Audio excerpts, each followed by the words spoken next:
전광판이 고장이 났습니다. 나가지고 이제 그냥 이렇게 오늘을 하도록 하겠습니다. 거룩함과 오늘은 회개에 대해서 같이 나누겠습니다. 거룩하기 위해서는 회개가 반드시 있어야 되는데 회개의 삶을 살아야 되는 것을 같이 나누도록 하겠습니다. 외줄타기에 대해서 지난주에 이제 같이 나눴는데 우리 신앙생활에서 우리가 죄에 넘어질 수밖에 없는 그런 연약함이 있습니다. 그때 넘어질 때마다 우리는 회개하고 다시 일어나야 될 줄 믿습니다. 그래야 회개 가운데 우리가 거룩함 가운데 나갈 수 있습니다. 우리가 거룩함을 유지하고 우리의 신앙의 본질인 하나님과의 친밀한 관계를 유지하는 방법 중에 핵심은 회개입니다. 그래서 하나님께서 예수님께서 이 땅에 오셨을 때 처음 복음을 전파한 것도 뭡니까? 회개하라 천국이 가까웠느니라입니다. 회개는 반드시 있어야 됩니다.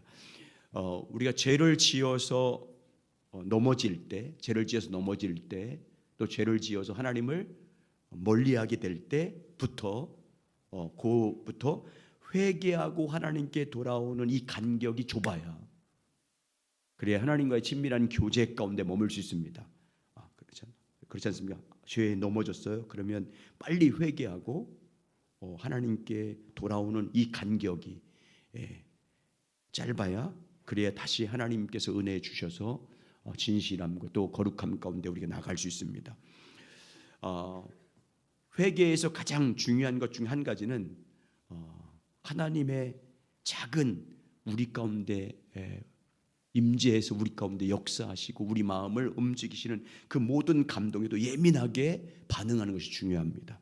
죄에 대해서 내 마음에 찔림을 준다든지 어떤 회개할 마음을 준다든지 내 마음을 어떤 일으킨다든지 들추셨을 때 그 죄에 내가 진 죄에 대해서 들추었을 때 그걸 민감하게 내가 반응해서 즉각적으로 회개하고 돌이켜야 됩니다. 그래야 우리가 하나님의 온전함 가운데 거룩함으로 나갈 수 있습니다. 죄는 단순하게 술 취하고 방탕하고 속이고 간음하고 이런 것 떠나서 우리가 윤리적인 죄뿐만 아니라 관계적인 죄가 있습니다. 사람과의 관계에서 성도와의 관계에서 다른 이웃과의 관계에서 다른 사람을 미워한다든지 용서하지 않는다든지 상대방에 대한 원망과 분노를 갖고 있다든지 상대방을 무시하고 어떤 뒤에서 후욕하는 이런 그런 판단하는 그런 모든 죄를 포함합니다. 이런 것들에 대해서 주님과 친밀히 교하고 주의 얼굴을 구하며 나갈 때 이런 것들에서 마음에 어떤 깨달음이 온다든지 어떤 마음에 책망을 준다고 할 때 즉각적으로 회개하는 것이 거룩함에 아주 중요합니다. 회개하고 돌이키지 않으면 하나님과의 관계가 깨집니다. 금이 가기 시작합니다. 이 회개가 없으면 하나님 앞에서 어떤 성령께서 우리 가운데 죄를 회개하도록 깨우쳐 줄 때, 또 말씀해 줄 때, 어떤 마음에 죄책감을 줄 때 그때 회개하고 돌이키지 않으면 하나님에 대한 열정이 식기 시작하고요. 예배를 통해서 하나님의 임재를 경험할 수 없게 됩니다. 말씀을 통해서 은혜를 받지 못해요. 기도해도 마음이 답답합니다. 회개가 없으면. 그래서 마치 화석나무 있잖아요. 화석나무는 꼭 나무처럼 생겼지만 죽은 것처럼 무늬는 예수 그리스도를 믿는 믿음의 사람인데 실제는 죽은 화석나무처럼 하나님의 생명이 역사하지 않는 그런 삶을 살 수밖에 없어요. 그러니까 우리가 성령의 역사하심 앞에 민감하게 회개하는 것이 너무너무 중요합니다. 자, 그래서 오늘 서론 부분 한번 읽겠습니다. 그 두 번째 단 여기에서 한 가지 중요한 것부터 읽겠습니다. 시작. 여기에서 한 가지 중요한 것은 성령의 자금 움직임에도 우리가 예민하게 반응해야 한다는 것입니다. 우리가 살펴보았듯이 죄는 단순히 술 취함, 방탕함, 간음, 도둑질, 거짓말 등 겉으로 드러나는 것만이 아닙니다. 다른 사람을 미워하는 것, 용서하지 않는 것, 상대방 등의 원망과 분노, 상대방을 무시하고 마음을 닫는 것, 상대방을 후욕하고 판단하는 것, 질서에 순복하지 않는 것 등도 어떤 죄 못지않게 심각한 죄들입니다. 그래서 하나님의 얼굴을 집중적으로 구하는 가운데 성령님께서 우리 속에 있는 이러한 죄들을 깨닫게 하시고 들추실 때 우리는 즉각적으로 회개하고 돌이켜야 합니다. 만약 이러한 죄들을 회개하고 돌이키지 않으면 하나님과의 관계가 금이 가기 시작합니다. 하나님에 대한 열정이 식어지고 예배를 통하여 하나님을 경험하지 못하게 됩니다. 말씀을 통해서도 은혜를 받지 못합니다. 기도를 해도 캄캄합니다. 이렇게 될 때 많은 사람들은 그 원인을 교회, 목회자 등 다른 요인에서 찾습니다. 이런 상태인데도 그들이 돌이키지 않으면 그들의 신앙은 화석처럼 되어 버립니다. 나무 화석은 모양은 나무인데 실제로는 딱딱하게 굳어버린 어떠한 생명도 없는 돌입니다. 그렇게 신앙이 화석화되면 그들의 신앙은 살아계신 하나님의 어떠한 생명의 역사도 없이 그저 모양만 남습니다. 그러므로 우리는 성령님께 민감해서 그분이 깨닫게 해주시는 대로 즉각 회개하고 돌이켜야 합니다. 성령님께서 우리 마음 가운데 어떤 깨닫게 한다든지 죄에 대해서 생각나게 한다든지 들춘다든지 어떤 마음에 부담을 준다면 즉각적으로 회개하는 것이 이렇게 중요합니다. 왜? 관계가 막히기 때문에. 주님과의 관계가 막히기 때문입니다. 그래서 오늘은 회개를 어떻게 해야 되는지에 대해서 오늘과 다음 주 시간에 나누겠습니다. 회개의 단계가 있습니다. 첫 번째 진정한 회개가 되려면 첫 번째 한번 따라서 하죠. 하나님께 동의해야 합니다. 무슨 말이냐면 설명을 하고 제가 설명하고 듣고 읽을게요. 이런 거예요. 하나님께 동의하는 것이 회개의 첫 번째예요. 그 말은 뭐냐면 하나님 말씀 앞에 내가 하나님 말씀, 하나님이 나에게 주신 그 말씀에 내가 동의하는 거예요. 내 생각과 달라도. 그래야 회개가 되는 거예요. 자기가 하나님 앞에서 죄인이라는 것을 항상 동의하고 인정해야 됩니다. 하나님이 어떤 말씀을 하셨을 때 내 생각과 상충이 될 때 있잖아요. 내 마음과 내 뜻과 상충이 됐을 때 그때 하나님의 말씀이 옳다는 것을 동의해야 되고 내 생각이 틀렸다는 것을 인정해야 돼요. 그래야 회개가 될 거 아니에요.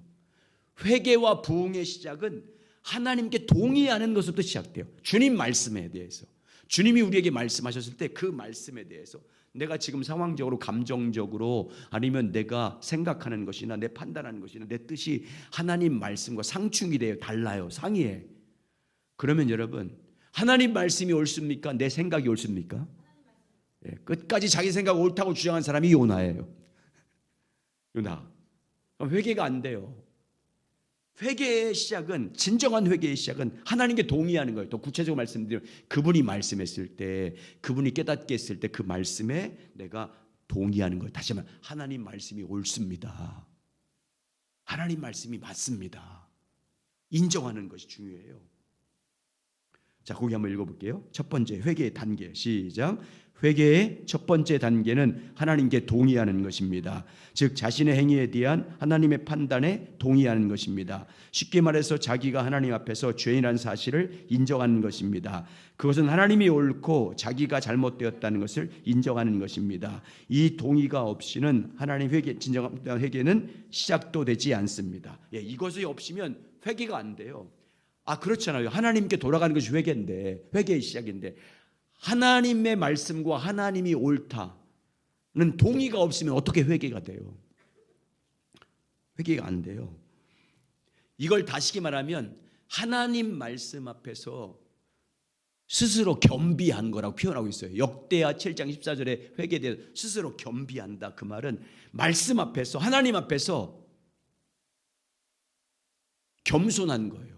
내가 잘못됐습니다. 하나님의 뜻이 맞습니다. 하나님 말씀 앞에서 스스로 자기를 겸손하게 하는 거예요. 하나님 말씀에 동의하는 거예요. 하나님 말씀이 맞습니다. 하나님의 뜻이 옳습니다. 내 생각이 틀렸습니다. 내가 지금 갖고 있는 이 어떤 생각들이 잘못됐습니다. 이 마음이 잘못됐습니다. 라는 하나님의 뜻과 하나님의 말씀이 옳습니다. 라는 동의가 있어야 그 말씀 앞에 엎드리게 돼요. 자, 그게 누구 잘 보여주냐면요. 여러분 하나님 앞에 회개해야 회개의 열매가 맺어요. 다시 말하면 회개해야 회복이 돼요. 회개가 없으면 부흥이 없어요. 심령의 부흥이. 하나님의 부흥과 회복은 회개가 먼저 있어야 돼요. 그 회개의 시작은 하나님께 동의하는 거예요. 하나님 말씀 앞에 겸비하는 거예요. 스스로. 하나님 말씀이 맞습니다. 그래야 그때부터 하나님이 회복시켜 주시고 부흥을 주시는 거예요. 이걸 보여준 게 요시야 왕이에요. 요시야 왕. 자, 그 다음 장 2페이지 보면 역대하 34장 14절부터 28절이 나오는데, 자, 한번 읽기 전에 읽고 설명을 드릴게요. 읽겠습니다. 자, 읽겠습니다. 같이 읽겠습니다. 자, 시작. 무리가 여호와의 전에 헌금한 돈을 꺼낼 때 제사장 hil기야가 모세가 전한 여호와의 율법책을 발견하고 hil기야가 서기관 사반에게 임하여 말하되 내가 여호와의 전에서 율법책을 발견하였노라 하고 hil기야가 그 책을 사반에게 주매 사반이 책을 가지고 왕에게 나아가서 복명하여 이르되 왕께서 종들에게 명하신 것을 종들이 다 행하였나이다. 또 여호와의 전에서 발견된 돈을 쑤사서 감독자들과 일꾼들에게 주었나이다 하고 사무관 사반이 또 왕에게 아뢰어 이르되 제사장 hil기야가 내게 책을 주더이다 하고 사반이 왕 앞에서 그것을 읽음에 왕이 율법의 말씀을 듣자 곧 자기의 옷을 찢었더라. 왕이 hil기야와 사반의 아들 아히감과 미가의 아들 압돈과 서기관 사반과 왕의 종 이사야에게 명령하여 이르되 너희는 가서 나와 및 이스라엘과 유다의 남은 자들을 위하여 이 발견한 책을 말씀에 대하여 여호와께 물으라. 우리 조상들이 여호와의 말씀을 지키지 아니하고 이 책에 기록된 모든 것을 준행하지 아니하였으므로 여호와께서 우리에게 쏟으신 진노가 크도다 하니라. 이에 hil기야가 왕이 보낸 사람들이 여선지자 훌다에게 나가니 그는 이스라엘의 손자 도타다의 아들로서 예복을 관할하는 살룸의 아내라. 예루살렘 둘째 구역에 살았더라. 그들이 그에게 이들을 뜻을 전하매 훌다가 그들에게 이르되 이스라엘 하나님 여호와께서 이같이 말씀하시기를 너희는 너에게 보낸 사람에게 말하라 하시니라. 여호와께서 이같이 말씀하시기를 내가 이곳과 그 주민에게 재앙을 내리되 곧 유대 왕 앞에서 읽은 책에 기록된 모든 저죄대로 하리니 이는 이 백성이 나를 버리고 다른 신들에게 분향하며 그의 손의 모든 행위로 나의 노여움을 샀음이라. 그러므로 나의 노여움을 이곳에 쏟음에 꺼지지 아니하리라 하라 하셨느니라. 너희를 보내어 여호와께 묻게 한 유다 왕에게는 너희가 이렇게 전하라. 이스라엘 하나님 여호와께서 이같이 말씀하시기를 내가 들은 말을 의노하건대 내가 이곳과 그 주민을 가리켜 말한 것을 내가 듣고 마음에 연약하여 하나님 앞 곧 내 앞에서 겸손하여 손을 찢고 통곡하였으므로 나도 내 말을 들었노라 여호와가 말하였느니라. 그러므로 내가 내게 너희 주상들에게 걸어가서 평안히 묘시를 들어가게 하리니 내가 이곳과 그 주민에게 내리는 모든 재앙을 내가 눈으로 보지 못하리라 하셨느니라. 이에 사신들이 왕에게 복명하니라. 자, 남유다 왕 중에서 선한 왕, 하나님께 회개한 왕들이 몇 왕이 돼요. 뭐 히스기야라든지 여호사밧이라든지 아사 왕이라든지 그리고 요시야, 요 정도의 한 4명 정도가 선한 왕에 속해요. 자, 요시야 왕이 몇 살 때 왕이 됐어요? 말해보세요. 8살 때 왕이 됐잖아요. 8살 때 왕이 돼서 8년이 지났어요. 8년이 지났으니까 8 더하기 8은 뭐야? 16. 아, 왜 이렇게 지 알았어? 그래. 야, 너는 지훈이는 수학 하나 틀렸다면서 그걸 세냐? 어쩐 일이야? 저 가문에 도대체 수학을 어떻게 그런 기적이 다 일어나? 조장로님이야. 김기사 진짜야. 세상에 나는 50점도 못 맞았는데 16살 때부터 하나님을 찾기 시작해요. 요시야 왕이 하나님 찾기 시작하다가 20살 때쯤에 종교개혁이라는 걸 시작해요. 그리고 어떻게 했냐면 이스라엘 가운데 우상과 그리고 큰 산이나 바위맡에 세웠던 신상들을 없애는 일을 먼저 시작합니다. 그리고 전국을 돌아다니면서 율법학자와 서기관을 세워서 말씀을 가르치는 사람들을 만들어서 순회하면서 말씀을 가르치게 만들어요. 그리고 마지막으로 성전을 정화하는 작업을 해요. 성전을 그때는 율법책도 다 잃어버렸어요. 하나님 말씀이 이 율법책도 없었어요. 모세오경도 없었어요. 다 잃어버려서 하나님 말씀도 없이 살았어요. 그러다가 이제 성전을 청소시켜요. hil기야 대제사장을 비롯해서 많은 사람을 시켜서 청소를 시키다가 hil기야가 성전을 청소하다가 헌금계 밑에서 뭐를 발견하냐면 모세 율법을 발견해요. 토라, 창세기, 출애굽기, 레위기, 민수기, 신명기 이 5권 이렇게 묶어져 있는 이 토라 모세 율법을 딱 발견해요. 너무 감동된 거잖아요. 그래서 그걸 서기관 사반에게 갖다 줍니다. 사반에게 갖다 줘요. 이 하나님 말씀 발견한 걸 발견해요. 그래서 이걸 쭉 보고 사반이 왕 요시야에게 갖다 줍니다. 요시야에 그걸 사반에게 읽게 시켜요. 읽을 때 그때 하나님 말씀 때문에 이 백성이 이렇게 멸망의 길로 가고 이 백성이 타락한 이유는 하나님을 버렸기 때문이구나. 율법에 비춰보니까 그게 요시야가 딱 깨달은 거예요. 하나님 말씀을 버리고 우상을 섬겼기 때문에 이 나라가 이렇게 됐구나 하고 그 자리에서 옷을 찢고 금식하면서 기도하기 시작해요. 그러면서 누구를 부르냐면 여선지사 훌다라는 여자가 있었어요. 그에게 이 말씀에 대해서 묻다. 지금 내가 이 말씀을 듣다 보니까 이 백성이 멸망한 이유는 여호와 하나님을 버렸기 때문이고 하나님 말씀에 순종하지 않기 때문에 원래 발견했는데 이게 옳은지 아닌지 여선지자 훌다에게 가서 물어보라고 시켜요. 사반에게. 그래서 물었더니 그 말이 맞다고 해요. 그래서 그 말씀 앞에서 요시야가 어떻게 해요? 스스로 겸비해요. 우리가 잘못했습니다. 말씀을 인정해요. 말씀에 동의한 거 이게 회개의 시작인 거예요. 하나님 말씀 앞에 우리가 잘못했습니다. 하나님 말씀을 보고 내가 잘못했습니다. 우리가 죄인입니다.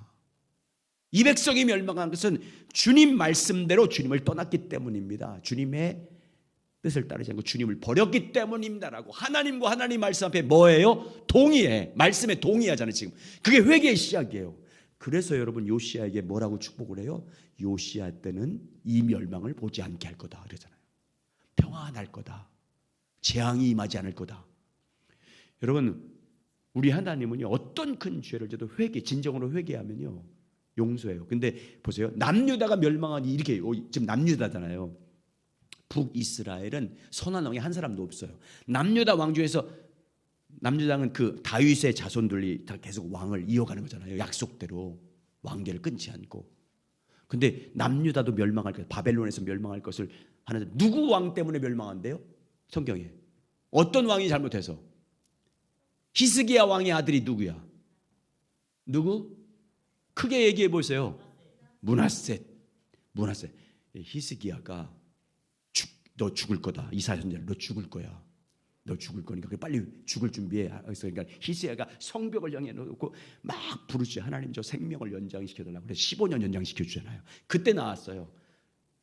하나님이 죽으라 할 때 빨리 죽어야 돼. 그 이후에 난 자식이란 문제가 생겼어요. 이 므낫셋이요 아주 악한 왕이에요. 성전에다가 번제단을 없애버리고 다른 나라 우상을 갖다 세워놓고 그러겠어요. 그러니까 하나님이 이 므낫셋의 죄 때문에 이 남자들을 멸망시킬 거라고 했어요. 그러니까 이 멸망시킬 거라고 선지자가 와서 얘기하니까 이 므낫셋가 회개해요. 그 말씀 맞습니다. 내 죄 때문입니다 하고 회개해서 므낫셋도 용서해줘 하나님이. 그래서 므낫셋 때에 멸망시키지 않아요. 회개가 이렇게 중요해요 여러분.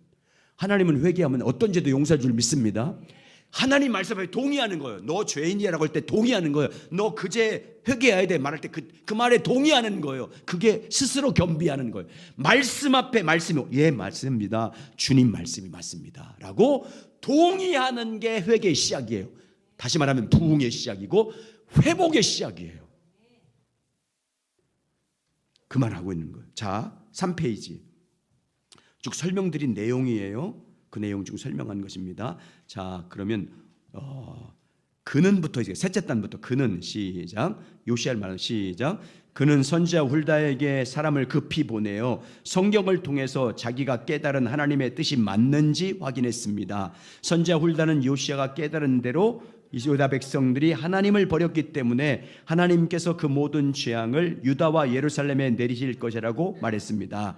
그러면서 선지자 훌다는 하나님께서 유다의 재앙을 내리되 요시야가 살아있는 동안에는 그렇게 하지 않을 것이라고 말했습니다. 다시 말해서 요시야에게는 은혜를 베푸셔서 그가 살아있는 동안에는 그에게 곳에 평안을 주실 것이라고 말씀하셨습니다. 그러니까 요시야가 살아있는 동안 예루살렘 성과 남유다에 평안을 줄 거다 이렇게 약속했어요. 이유가 뭔지 보세요. 왜? 자, 있습니다. 선지자 시작. 선지자 훌다는 하나님께서 요시야에게 왕에게 은혜를 베푸시는 이유로 그가 하나님 말씀을 들었을 때 하나님 앞에서 스스로 겸비하였기 때문이라고 말했습니다. 그럼 요시야가 어떠한 행동을 두고 하나님은 그가 스스로 겸비했다고 말씀하셨습니까? 그가 율법의 말씀을 듣는 중 하나님 앞에서 자신들의 처지를 인식하고 하나님 말씀에 정직하게 동의하고 엎드려 그의 행동을 두고 하나님은 그렇게 말씀하셨습니다.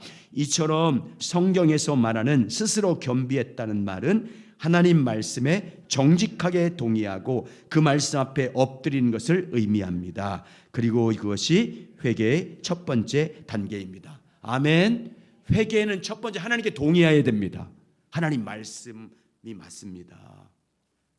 하나님 말씀 앞에 우리가 잘못한 것이 맞습니다. 내가 지금 여러분 하나님 말씀은 거울이잖아요. 빛이잖아요. 그 말씀 비추면 내 죄가 보여요. 내가 성령께서 여러분 주님과 친밀히 교제하면 성령께서 내가 회개하지 않은 것이 있으면 비춰줍니다. 생각나게 한다든지 어떤 그게 부담이 된다든지 죄책감이 생긴다든지 그거 회개해야 되는데 이런 마음의 부담과 내 마음을 들추어낼 때가 있어요. 그럼 그때 핑계 대면 안 돼. 그건 뭐 때문에 그래. 난 뭐 때문에 난 이래서 그래. 이렇게 하면 안 되고요. 주님 말씀이 맞습니다. 동의해야 돼요. 그래야 회개가 되는 거잖아요. 그리고 그 말씀에 엎드려야 돼요. 근데 많은 사람들이 합리화를 자꾸만 시켜요. 나는 상황이 그래서 그렇고 그건 어쩔 수 없다는 듯이 얘기해요. 그러면 회개가 안 돼요. 절대 회개가 안 돼요. 자, 그 밑에요. 한번 읽어보세요. 시작.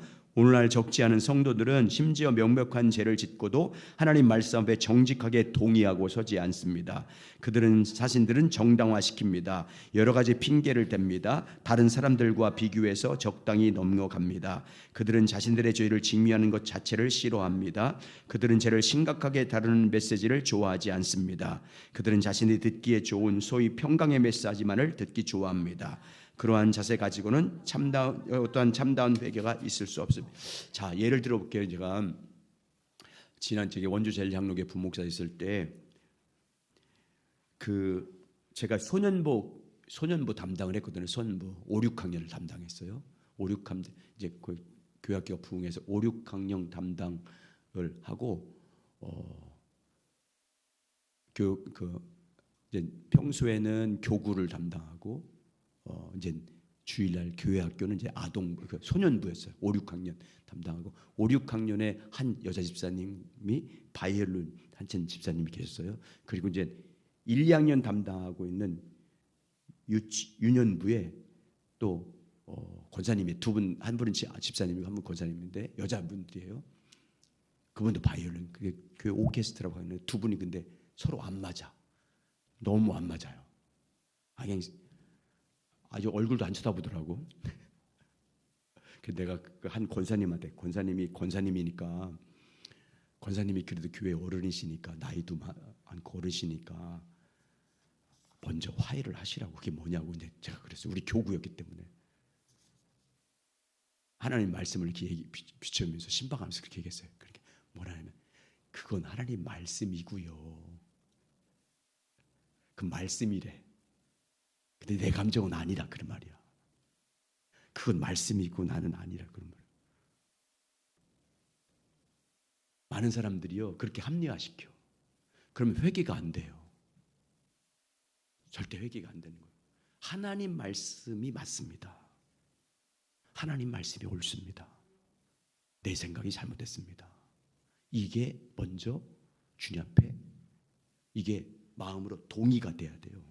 그냥 여러 가지 죄 중에서 내 마음에 드는 것만 하나님 말씀 가운데 여러 가지 중에 말씀 들었을 때 내 마음에 드는 것만 순종하면 안 돼. 받아들이면 안 돼요.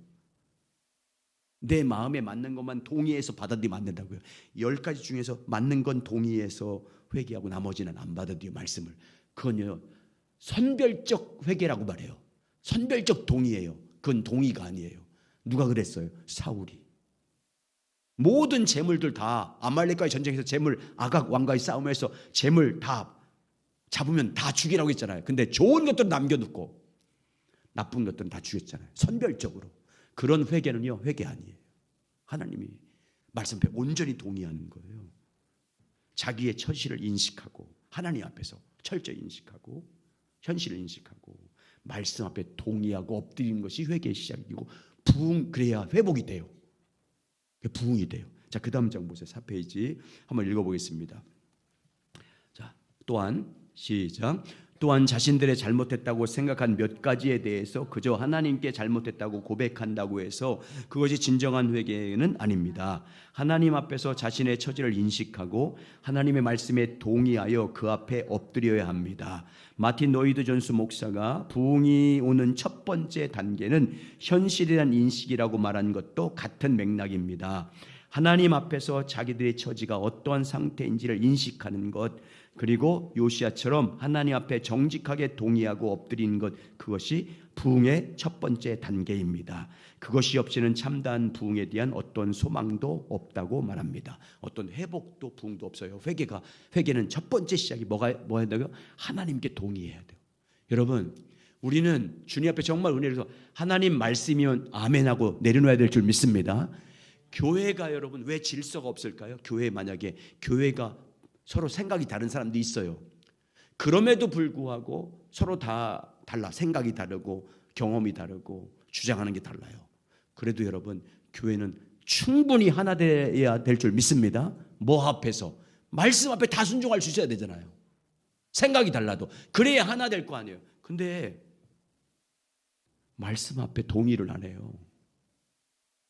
하나님 말씀 앞에 그 말씀을 인정하지 않아요. 동의하지 않아요. 그래서 보세요. 교회의 큰 문제가 일으키는 교회라든지 노예의 어떤 문제 이렇게 보면요, 충분히 말씀 앞에 말씀 앞에 다 아멘하고 내려놓고 생각이 달라도 말씀이면 다 내려놓고 그 앞에 복종해서 화평하게 할 수 있어요. 근데 말씀 앞에 동의하지 않아. 그래서 다 어디 가요? 교회에서 해결 안 돼. 해결 안 되니까 어디 가요? 세상 법정으로 가요. 하나님 말씀을 동의하지 않는 거잖아요. 안 믿는 거야. 말씀 앞에 자기 주장을 안 내려놓는 거잖아요. 자기 고집을, 자기 감정을 안 내려놔요. 하나님께 동의하지 않는 거잖아요. 하나님 말씀 앞에 말씀을 인정하지 않는 거예요. 여러분, 이거 얼마나 심각한 죄예요. 여러분, 말씀 앞에 동의하시기 바랍니다. 하나님께 동의해야 돼요. 말씀이면 여러분 어떤 생각과 감정이 있어요. 말씀이면 네 하고 딱 내려놔야 돼요. 말씀이면 주님 뜻이면 딱 내려놔야 돼요. 이게 회개의 시작이에요. 그래야 회복돼요. 여러분, 그런 은혜가 있길 주의 이름으로 축원합니다. 어떤 상황에도 주님 말씀이면 네, 주님 말씀이 맞습니다. 주님 말씀이 옳습니다. 내 감정이 상했어도 그게 성숙한 사람, 하나님 말씀이 맞습니다. 동의해야 돼. 두 번째, 따라서요. 하나님 회개의 두 번째 단계 따라서요. 하나님께 자백해야 합니다. 말씀과 하나님께 동의하고 인식했으면, 엎드렸으면 이제 네, 제가 잘못했습니다 하고 자백해야 돼요. 여러분, 그냥 하나님 말씀 앞에 동의만 하고 하나님 앞에 동의만 하고 가만히 있으면 안 돼. 이제 어떻게 해요? 내가 잘못했습니다라고 고백해야 됩니다. 근본적으로 여러분, 성경에 잘 보세요. 성경에 보면 우리 사람들에게 이웃 사람과의 대개 우리의 죄는요, 사람과의 관계에서 죄를 짓는다든지 아니면 사회적인 죄를 짓는, 사회에서 법을 어기는 죄를 짓는지, 국가에서 법을, 이 세 가지에 다 들어요. 사람과의 관계에서 죄를 짓든지 아니면 사회적인 관계에서 죄를 짓든지 국가와의 관계에서 죄를 짓든지 우리 성도들에게는 또 교회와의 관계에서 죄를 짓든지 이렇게 죄를 지어요.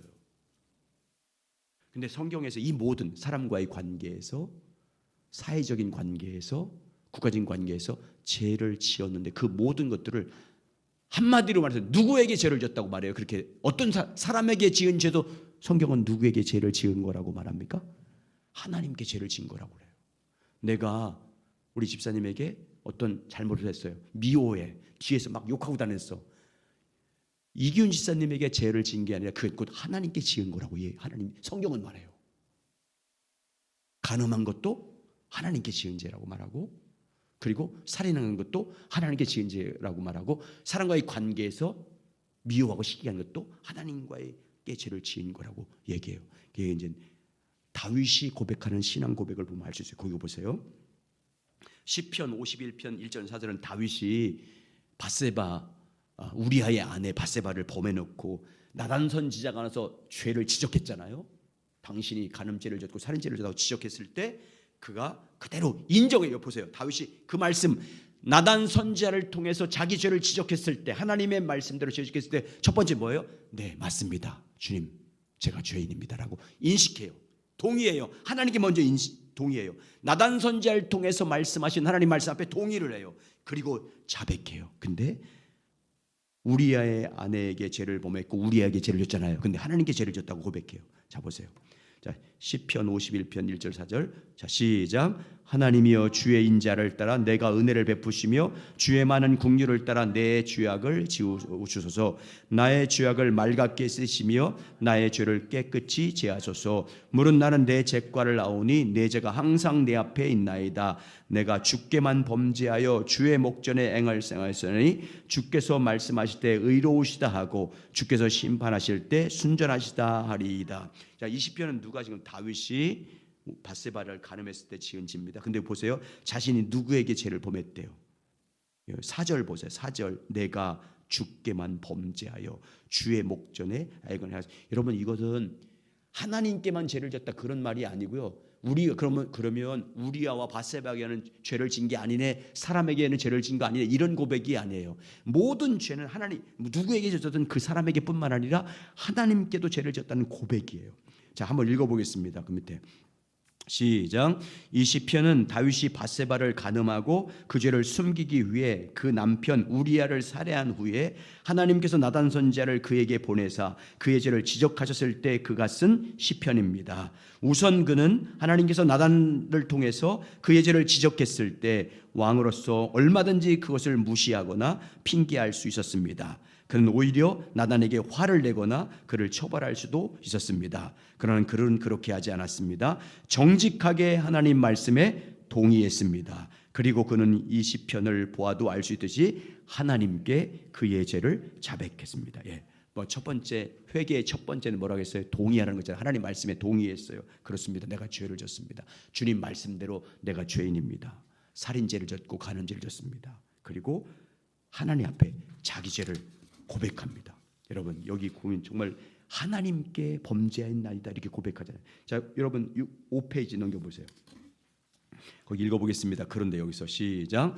그런데 여기서 우리가 볼 수 있는 한 가지 중요한 사실은 다윗이 자기는 오직 하나님께만 범죄하고 하나님 앞에 죄악을 행하였다고 고백했다는 사실입니다. 당연히 그는 사람들에게 죄를 지었습니다. 우리아를 생각해 보십시오. 우리아의 가족들과 다윗이 우리아를 죽이는 과정에서 함께 전사한 군인들과 그애들의 가족들을 생각해 보십시오. 다윗의 죄는 그에 대한 너무나 심각한 죄였습니다. 그렇다면 다윗이 자기는 오직 하나님께 범죄했단 말하는 것이 무슨 뜻입니까? 당연히 이 말은 다윗이 그 피해를 당한 사람들은 안중에서 없었단 말이 전혀 아닙니다. 이 말은 다윗이 그의 죄가 근본적으로 하나님께 대한 것임을 인식했다는 말입니다.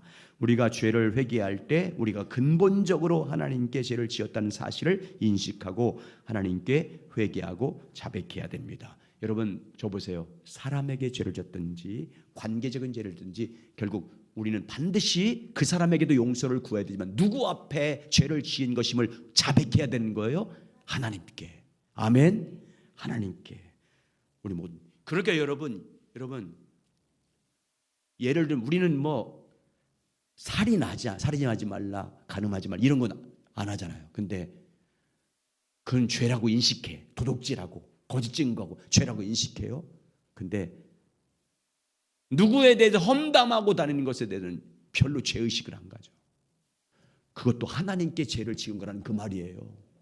지금 누구를 용서하지 않고 미워해. 계속 그것도 하나님께 죄를 짓고 있는 거라는 거예요. 그래야 자백이 되잖아요. 주님은 그렇게 오늘 회개한 걸 그렇게 말하는 거예요. 모든 죄의 근본적인 것은 누구한테 지은 거예요? 하나님께. 왜? 하나님 말씀이잖아요. 그렇게 하지 말라고 주님께서 말씀하신 거잖아요. 우리는 항상 하나님 앞에 그 말씀 앞에 동의를 해야 되고, 두 번째는 하나님 앞에서 자기 죄를 자백해야 돼요. 자백해야 돼요. 여러분, 자백하지 않으면 용서받지 못해요. 주님은 분명히 용서해 준다고 했어요. 근데 자백하지 않으면 용서하지 않아요. 자백을 해야 돼요. 반드시 자기 죄에 대해서 하나님 앞에서 자백해야 되고, 그리고 여러분, 우리는 내가 상처 준 사람이나 아픔을 주거나 물질적인 손해나 상해를 입혔으면 그 사람에게도 용서를 구하고 배상해 줘야 돼요. 아멘. 그게 성경적인 회개의 방법이고 정신이에요. 자, 거기 보세요. 자백하지 않아도 우리의 모든 죄를 다 주님은 아실 뿐만 아니라 자백하지 않으면 용서하지 않습니다. 그 결과는 심각한 거예요. 자, 보세요. 시편 33편 3절 5절. 회개하지 않았을 때 다윗의 마음을 보여주고 있는 거예요, 지금. 그리고 회개했더니 이렇게 됐다라고 고백한 거예요, 다윗이. 자, 33장 3절 5절 시작. 내가 입을 열지 않았을 때, 다시 말하면 입을 열지 않다는 말은 회개하지 않았을 때를 말하는 거예요. 내가 죄를 짓고도 회개하지 않았을 때 이랬다는 거예요. 자, 처음부터 다시 읽겠습니다. 시작. 내가 입을 열지 아니하였을 때 종일 신음함으로 내 뼈가 쇠하였도다.